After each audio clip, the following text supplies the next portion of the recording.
Le chef de l'État, Félix-Antoine Tshisekedi Tshilombo, a présidé la cérémonie des remises officielles des 100 bis Trans-Académia entre les mains du ministre du Transport. C'est mardi 18 janvier 2022 au Palais du Peuple. L'intersyndicale de membres du personnel de l'enseignement supérieur et universitaire ESURUS maintient leur mouvement de grève dans tous les établissements publics de la République démocratique du Congo. En Ituri, après les opérations lancées contre les miliciens Codeco, la vie a repris timidement dans les territoires de Djougou, à 30 km du Bunia.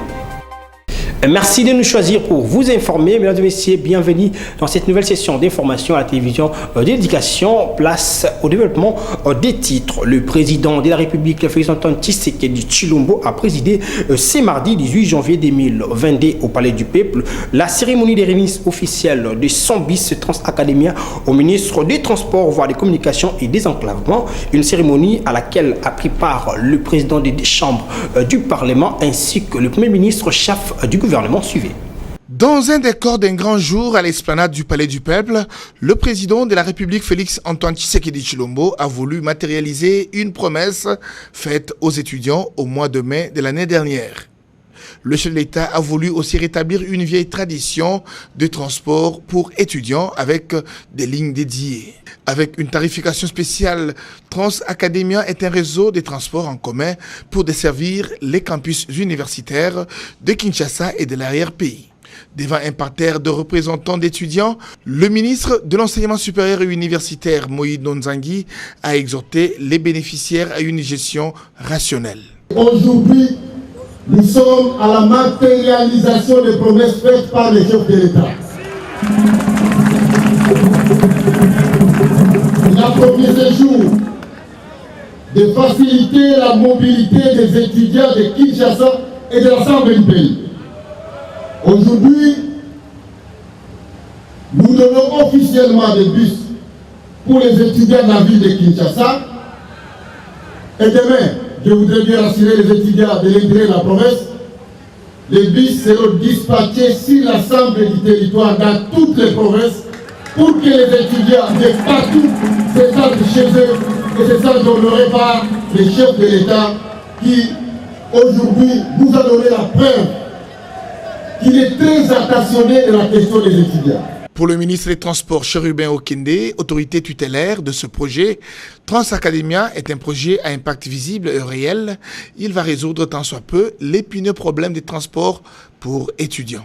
Vous avez dit, lors de votre discours sur l'état de la nation, que l'année 2022 sera consacrée aux actions concrètes. Et ce mot d'ordre nous interpelle en tant que ministre de votre gouvernement.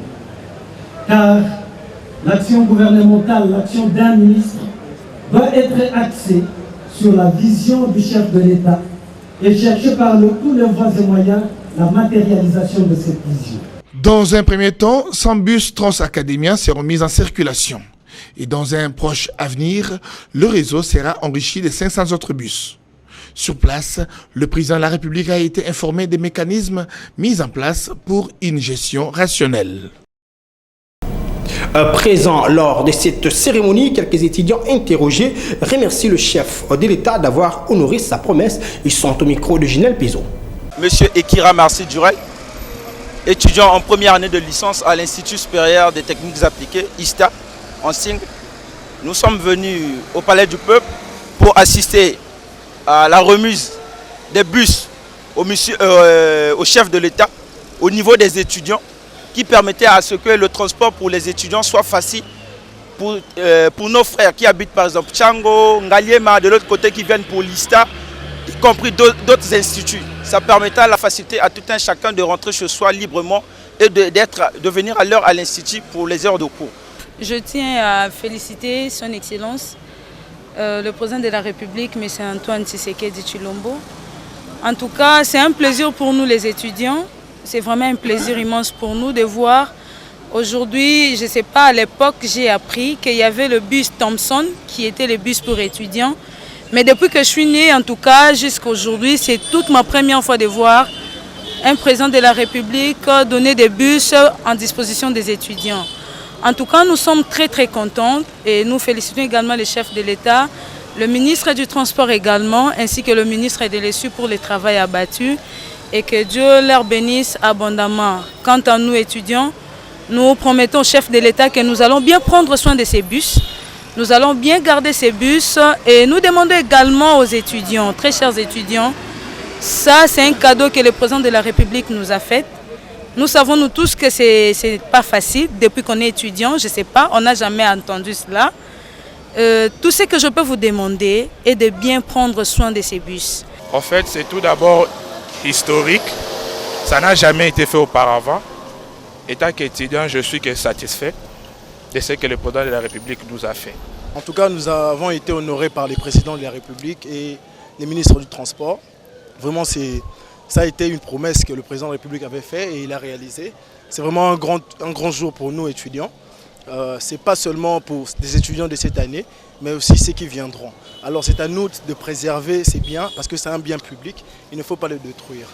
Oui, la première des choses, c'est que je m'en vais louer cette initiative qui est salvatrice pour toute la communauté estudiantine.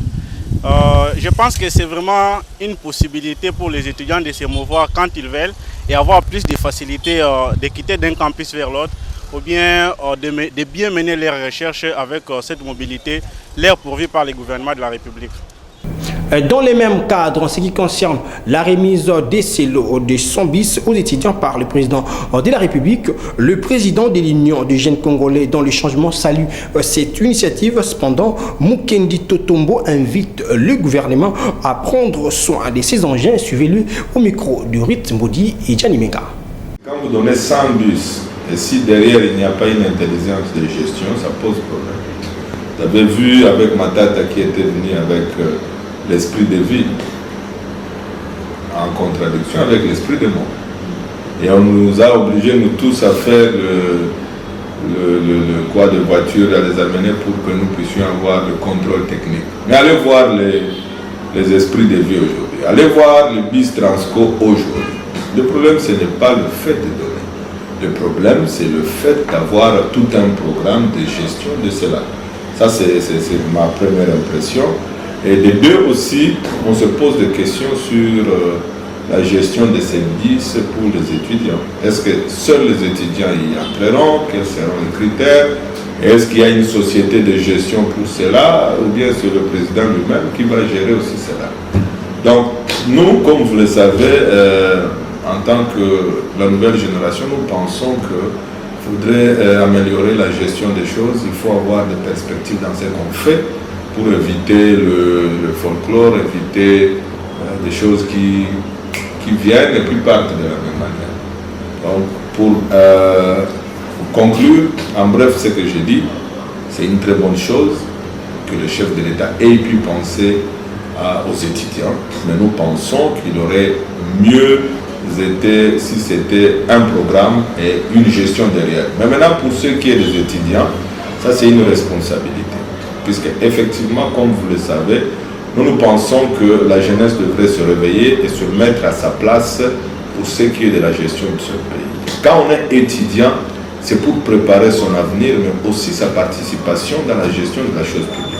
Et nous avions eu à fustiger le fait que nos universités sont comme des mouroirs. Nous pensons qu'il faut améliorer les conditions de nos étudiants, leurs conditions d'études pour leur permettre de pouvoir être compétitifs sur le plan de l'emploi.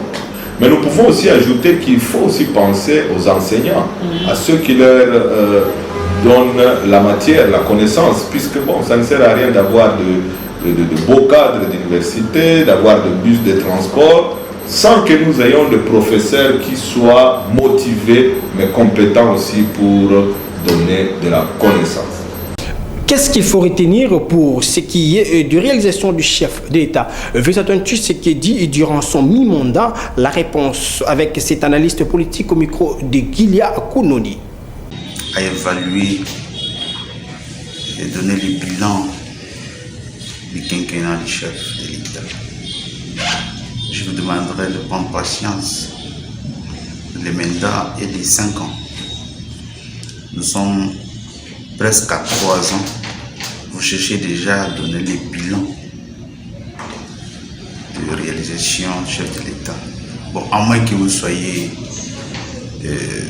aveugle, vous ne voyez pas. Il y a plusieurs réalisations et nous ne voulons pas détailler en ce moment parce que ce sont des réalisations à impact visible. Vous devez entendre jusqu'en 2023. Et là, nous allons vous présenter les bilans de tout ça qui a été fait pour ces quinquennats. Mais on peut toucher un point parce que vous parlez sur l'évaluation de l'état du siège. Vous devez vous poser beaucoup de questions vous-même d'abord comme journaliste par rapport à ça. Avant l'état des sièges, il y avait au moins 300 groupes armés à l'est, dans la province de Ituri, la province de Nord Kivu. Et là, vous pouvez vous poser des questions. Vous êtes vous-même journaliste. Vous devez entrer à chercher des investigations pour savoir il existe combien de groupes armés maintenant là. Donc on ne saura pas vous faire ce bilan, mais les résultats est vraiment satisfaisant par rapport à l'état. Les réalisations à impact visible et qui la population, le peuple congolais s'en réjouit par rapport à cela. D'abord l'indépendance de la justice. Je peux commencer à parler de ça, vous-même vous avez vécu, vous avez vu les dossiers du sénateur Matata commencent à se dérouler. Le président de la République n'a pas voulu s'ingérer dans ça. Et l'histoire vous rappellera que dans le passé, ce genre de choses ne se faisait pas. La liberté d'expression et d'opinion. Comme annoncé au sommaire, le membre du personnel de l'enseignement supérieur et universitaire réunis au sein de l'intersyndicale de l'USURES maintiennent leur mouvement de grève et c'est après avoir analysé les contours de la situation entre leurs structures avec le gouvernement de la République. Pour cette fin, je vous laisse suivre le vice-président de la délégation syndicale de l'ISAM, Prosper Djamba Longue, au micro de Sarah Kindela. Bon, en fait, comme je venais de vous dire tout à l'heure, je vous ai donné le préavis de notre grève. Ça fait depuis le 29 décembre que nous avons déjà envoyé notre préavis au gouvernement pour répondre à notre préoccupation, notre revendication. Mais le gouvernement n'a pas fait aucun effort pour nous répondre à cela. C'est pour cela que nous sommes dit. Notre président de l'intersyndicale nous a convoqué tous les délégués de tous les établissements pour déclencher notre grève. C'est pour cela jusqu'à présent, comme le gouvernement n'a pas répondu à notre préoccupation, notre revendication, c'est pour cela que nous sommes maintenant en grève. Bon, en fait, nous n'avons pas de problème avec les étudiants, nous avons des problèmes avec le gouvernement. On n'a pas de problème avec le groupe des étudiants. Donc les étudiants doivent patienter, attendre jusqu'à ce que le gouvernement va nous répondre. Comme ça, le cours va reprendre sa problème. Nous sommes vraiment le pro ouvert, nous attendons que le gouvernement nous appelle et nous convoque, puisque nous avons demandé même que son Excellence, le ministre de l'Enseignement supérieur, convoque la commission paritaire. Et donc, il convoque la commission paritaire. C'est là que nous allons un peu débattre avec le gouvernement. Tout. Changeons de chapitre. Dans une déclaration rendue publique le lundi 17 janvier 2022, le président du groupe parlementaire réaffirme leur loyauté au chef de l'État, Félix Antoine Tshisekedi, et tourne de dos à Jean-Marc Akabound, premier vice-président de l'Assemblée nationale. Nous, présidents des groupes parlementaires de l'Union sacrée de la Nation, suivons de près l'actualité politique de notre pays. Nous félicitons Son Excellence, Monsieur le Président de la République, chef de l'État, Félix Antoine Tshisekedi Tshilombo, pour la tournée qu'il a amorcée dans le Congo profond, notamment dans le Kivu, l'Ituri et le Grand Kasaï, en vue de palper du doigt les besoins socio-économiques du peuple congolais, notre peuple. Nous réaffirmons, au nom de tous les députés nationaux, membres de l'Union sacrée de la Nation, notre fidélité, notre loyauté et notre attachement sans faille à l'auguste personne de son Excellence, Monsieur le Président de la République, chef de l'État, Félix Antoine Tshisekedi Tshilombo. Nous les rassurons de notre soutien tous azimuts dans toutes les initiatives louables et salvatrices que son leadership éclairé entreprend dans la perspective de la réalisation du bien-être collectif du peuple congolais et pour le rayonnement de la République démocratique du Congo à travers l'Afrique et le monde. Aussi, nous réitérons notre soutien indéfectible à toutes les institutions de la République, en commençant par l'institution président de la République. Par la même occasion, nous déclarons solennellement notre soutien aux forces armées de la République démocratique du Congo et la police nationale congolaise qui assurent au quotidien l'intégrité territoriale, la sécurité et l'ordre public sur l'étendue du territoire national au prix des sacrifices suprêmes. Nous invitons et encourageons le gouvernement de la République à tout mettre en œuvre pour répondre efficacement aux innombrables défis et attentes légitimes du peuple congolais. De tout ce qui précède, nous rassurons le président de la République, chef de l'État, que l'union sacrée de la nation reste unie et indivisible pour l'accomplissement de sa vision au bénéfice du peuple. Enfin, nous rappelons à l'opinion que l'union sacrée de la nation n'a qu'un seul chef et visionnaire, en la personne de son Excellence, Monsieur le Président de la République, chef de l'État, Félix Antoine Tshisekedi Tshilombo, derrière qui nous sommes tous rangés et engagés. Fait à Kinshasa, le 17 janvier 2022, pour la majorité parlementaire, le président du groupe parlementaire Union sacrée de la nation. Changeant de chapitre, Eve Bazaïba à vice-premier ministre, ministre de l'Environnement et Développement durable et en mission de contrôle et d'inspection dans la province de la Tchopo. Suivez. Dans la Tchopo, avec une mission de terrain vraiment qui nous prendra environ 10 jours, une forte délégation multidisciplinaire. Nous allons, pour la première phase, ça sera la ville de Kisangani, sur le territoire de Banalia, le territoire de Sangui et de Bassoko. Alors, cette mission va être effectuée sur différents sites. À Kisangani, c'est sur l'instruction du gouvernement, la restauration du site des chutes Ouagenia. Vous connaissez l'importance que nous avons de ces sites-là pour la province et pour le pays dans son ensemble et que nous avons longtemps abandonnés. Nous devons maintenant les restaurer pour qu'ensuite vienne le ministère du tourisme, des pêches, élevage, etc. Alors après, ça sera Banalia. Banalia en amont de la rivière à Ruimi.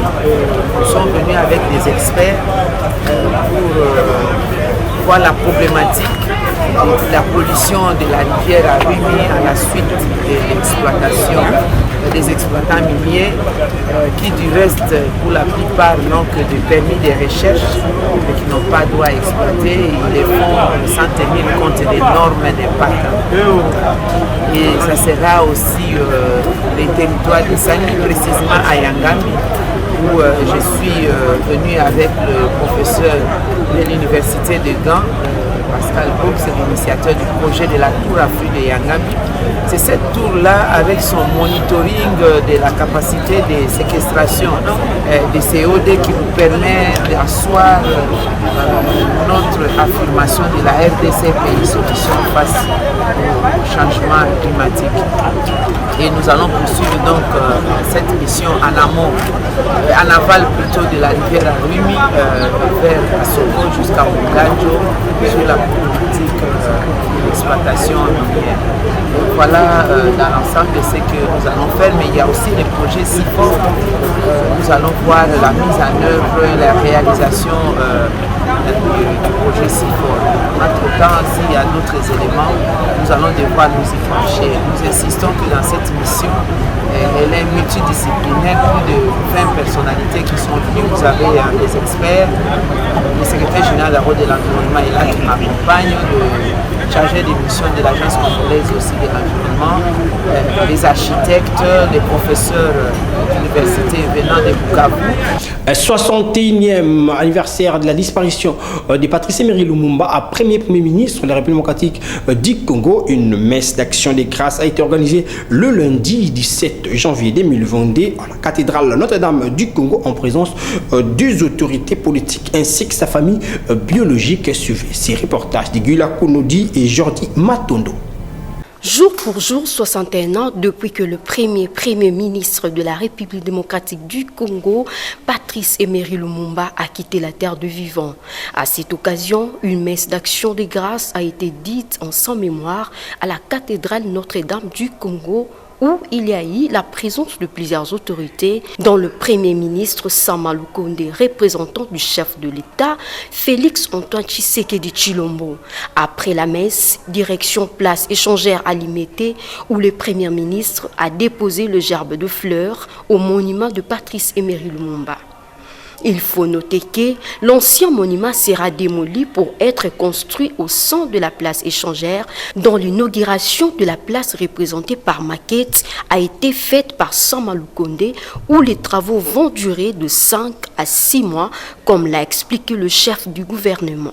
Et nous avons, au nom du chef de l'État, déposé une gerbe de fleurs au monument qui est symbolique ici à la place de l'échangeur à Limete. Et pour suite, nous sommes venus parce que selon la volonté de la famille de revoir les reliques de notre héros national revenir ici en République démocratique du Congo et accompagné justement par le chef de l'État, d'avoir ici un grand monument qui va servir et abriter justement les restes de notre héros. Donc nous sommes venus ici pour avoir la maquette de ce monument qui sera construit et lancer les travaux qui, nous espérons, dans les 4 à 5 mois seront terminés.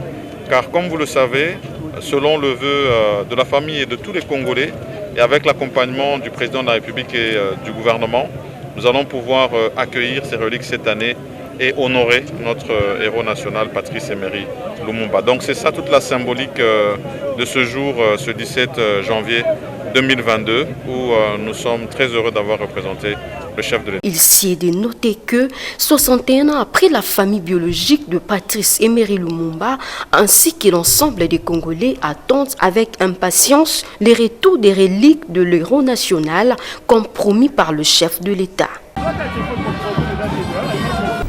À l'occasion du 21e anniversaire de la disparition de Mosée Laurent-Désiré Kabila, un culte d'action des grâces a été organisé le dimanche 16 janvier 2022 à la cathédrale du centenaire de Lingwala. Question de rendre hommage à celui appelé affectueusement soldat du peuple. Suivez ce reportage de Ginelle Bizot. Un culte d'action de grâce a été organisé le dimanche 16 janvier en mémoire de Laurent-Désiré Kabila, 21 ans après sa mort, en présence de plusieurs autorités civiles que militaires, ainsi que sa famille biologique. Dans son homélie avec Moïse Mazambourou, a rappelé la mémoire du fait Mosée Laurent-Désiré Kabila en évoquant le passage biblique de Jérémie 29:11 et Philippiens 1:5. Ces passages illustrent le combat de Mosée Laurent-Désiré Kabila, notamment sur la paix, le bien-être et le bonheur du peuple congolais. En revanche, Dieu connaît les projets qu'il a formés sur nous, projet de paix et non le projet de malheur, afin de nous donner un avenir et de l'espérance. Ce bonheur est possible par le changement de mentalité de chacun de nous. Mettons l'intérêt supérieur de la nation au-dessus de nos propres intérêts, comme l'a fait Mosée Laurent-Désiré Kabila. Restons plus que jamais confiants en l'avenir de notre patrie, je paraphrase Mosée Kabila encore. Ne perdons pas de l'espérance dans un avenir meilleur, et cela malgré les vicissitudes graves que vit notre pays.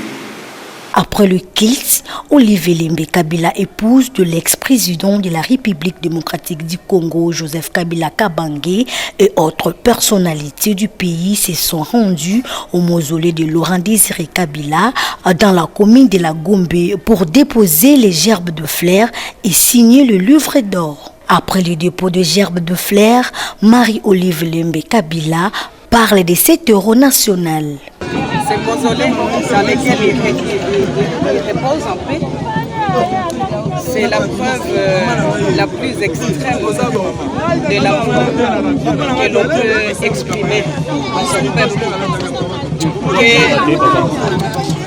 D'accepter de subir ces sacrifices suprêmes pour la vie. Et la vie, pas seulement, simplement, mais une vie tonitruante pour la République démocratique du Congo et la survie de ces dignes fils et filles qui, par cet héritage riche qu'il nous a laissé, dans cette citation de ne jamais trahir le Congo, nous avons l'espoir, derrière l'héritage qu'il nous a laissé, ces dignes fils biologiques de M. Laurent Désiré Kabila et de Maman Sifa Mahania Kabila. Rappelons que Laurent Désiré Kabila a fait tomber la dictature du fait Marshal Mobutu en 1997. Ce dernier était assassiné dans sa résidence dans la commune de Ngalema à Kinshasa le 16 janvier 2001. Parlons province dans ce journal. En Ituri, après les opérations lancées contre le milicien Codeco, la vie a repris timidement à Lopa, à 30 km de Bunia dans les territoires de Djougou. Naomi Katako pour plus de précisions.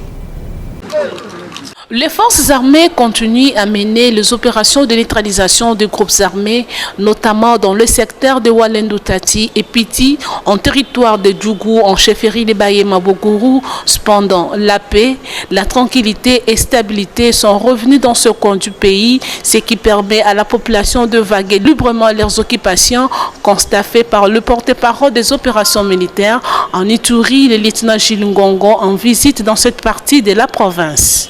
Le calme règne ce jour à Lopa, nous disons merci pour ça. Mais quel État mette fin à cet embêtement de la milice Codeco? Nous souffrons. Il se de signaler que le retour de la population et reprise des activités socio-économiques ainsi que la cohabitation pacifique entre la population et l'armée sévit actuellement dans ce coin du pays, affirme un habitant du milieu. Tout est calme, les gens vont aisément au champ, les jeunes vont à la carrière, les jeunes vont à la carrière, les enfants étudient aisément, ça va. À en croire le lieutenant Gilles Ngongo, au regard des résultats observés sur terrain, les forces armées sont à la phase de normalisation de la situation sécuritaire. Telle est la volonté du chef de l'État. Félix-Antoine Tshisekedi a dû le porte-parole de l'armée en Ituri. Après la maîtrise de la violence, après la stabilisation, nous voici en territoire de Djougou à l'ère de la normalisation. C'est ça le fait final recherché dans les opérations militaires à cette période de l'état de siège. Cette stabilité est également observée dans une grande partie du territoire du Roumou, notamment à Komanda, où la vie reprend normalement. En société, pour boucler complètement cette session d'information, les usagers de l'avenue Kulumba au quartier Kingabois, précisément dans la commune d'Ilimité, appellent les autorités à jouer pleinement les rôles égard à l'état dont se trouvent ces axes routiers si importants à l'ère trafic. Suivez ces reportages de Roméo et Lunga. L'avenue Kulumba, qui trouve son point de départ sur les croisements poids lourds, passant par la paroisse Saint-Kizito au quartier Kingabois, dans la commune de Limité, n'a pas encore accueilli les hôtes de l'opération Kinshasa Zéro Trop. Cependant, les tronçons n'est pas beau à parcourir, que ce soit les piétons ainsi que les véhicules de privés, comme c'est commis au transport en commun. Selon les témoignages, l'état de cette chaussée ne favorise à rien en termes de trafic des habitants de ce coin de la capitale. Fin de cette session d'information, tout d'abord rappelons les titres. Le chef de l'État, Félix Antoine Tshisekedi Tshilombo, a présidé la cérémonie des remises officielles des 100 bis Trans Académia entre les mains du ministre du Transport ce mardi 18 janvier 2022 au Palais du Peuple. L'intersyndicale de membres du personnel de l'enseignement supérieur et universitaire Essurus maintient leur mouvement de grève dans tous les établissements publics de la République démocratique du Congo. En Ituri, après les opérations lancées contre les miliciens Codeco, la vie a repris timidement dans les territoires de Djougou à 30 km de Bunia. C'est d'ici que prend fin complètement cette session d'information. Si vous avez aimé, dites merci à la grande équipe rédactionnelle de la télévision de l'éducation. Prenez soin de vous car chaque jour est une vie. Au revoir.